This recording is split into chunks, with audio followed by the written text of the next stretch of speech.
speak of thoughtlessness is already to engage in thought. A thoughtless thinker is a terrifying creature. No hesitation, no regret, no inner monologue holding them back. A zombie and an enlightened sage look eerily similar from the outside. Both move without doubt. Both operate without the burden of mental chatter.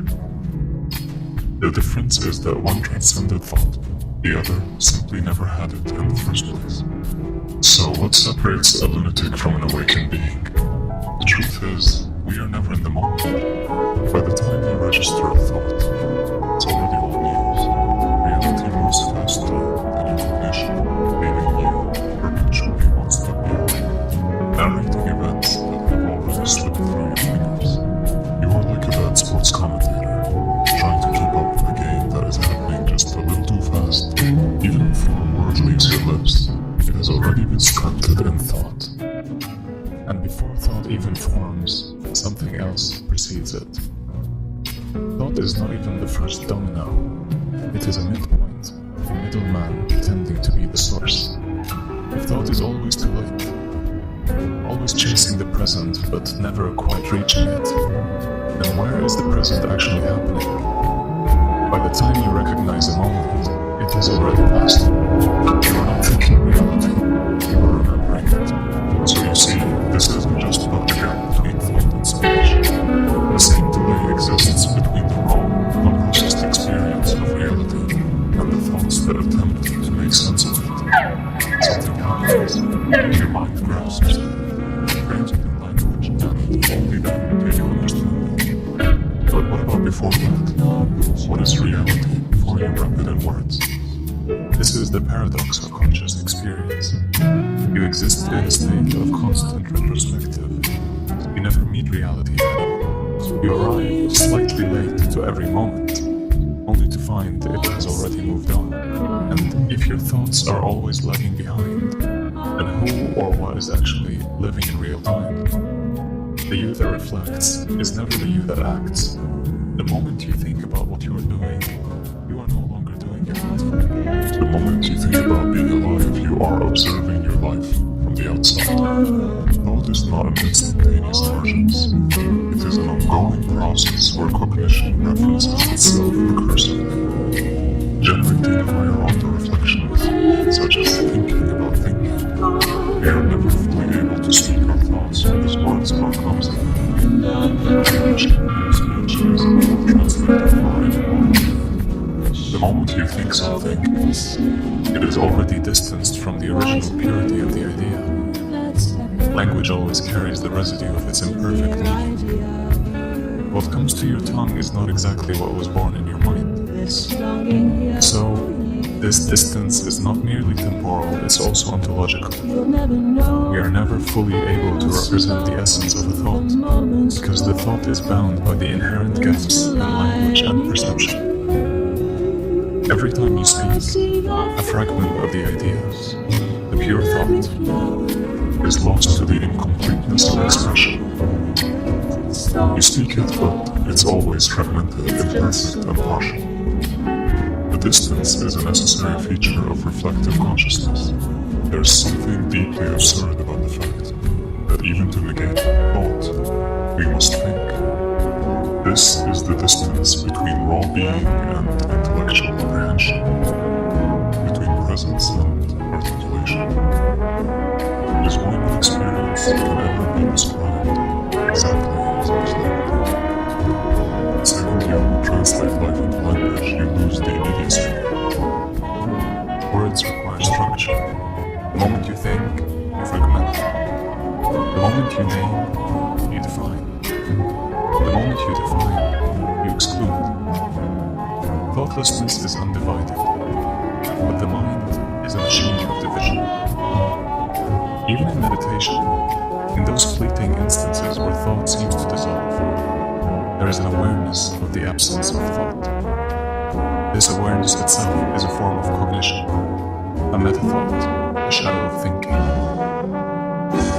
Beyond the microgap of cognition, there exists a deeper separation between pre-thought and thought.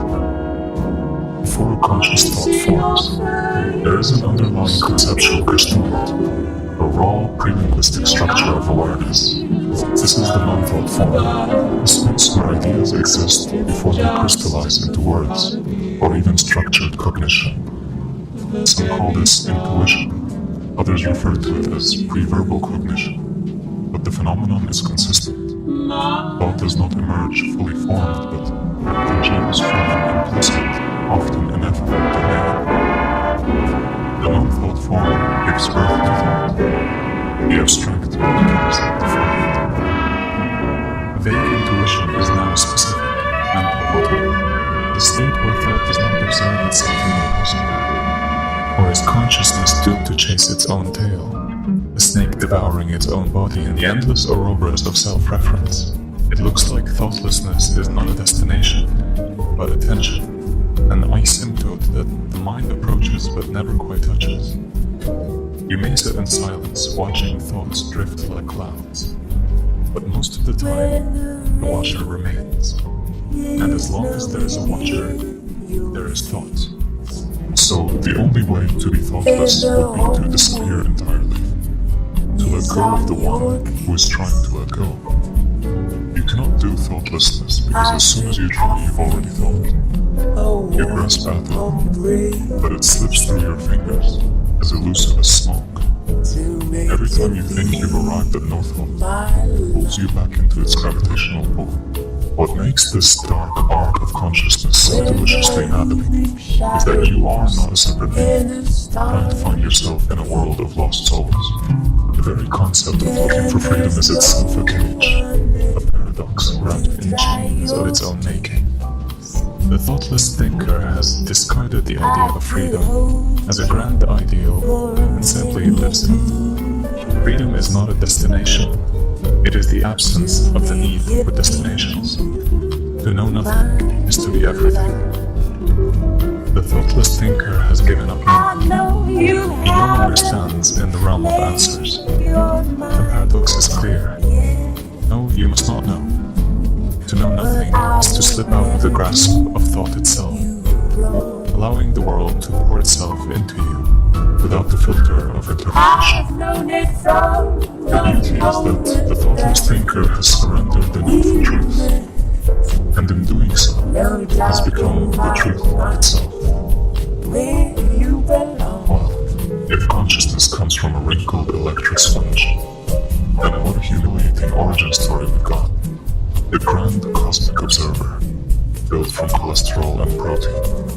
Every philosophy, every spiritual system, every scientific theory you've ever encountered is a way to distract you from the gnawing truth. You are the source of everything. What a curse. What a beautiful, dark gift. This is why seekers and lunatics walk the same razor's edge. Chase thoughtlessness too far, and you may fall into something beyond human, whether it's enlightenment or oblivion. In Tibetan Buddhism, it's said that in the moment between death and rebirth, there is a realm called Bardo, where the mind experiences a pure unconditioned state, a chance to escape the wheel of illusion. What if the silence between thoughts is the same thing? An opportunity to slip through the bars of the prison. When you try to enter the silence, you bring yourself with you. And that is the problem. Because who is the you that seeks silence? It is thought itself.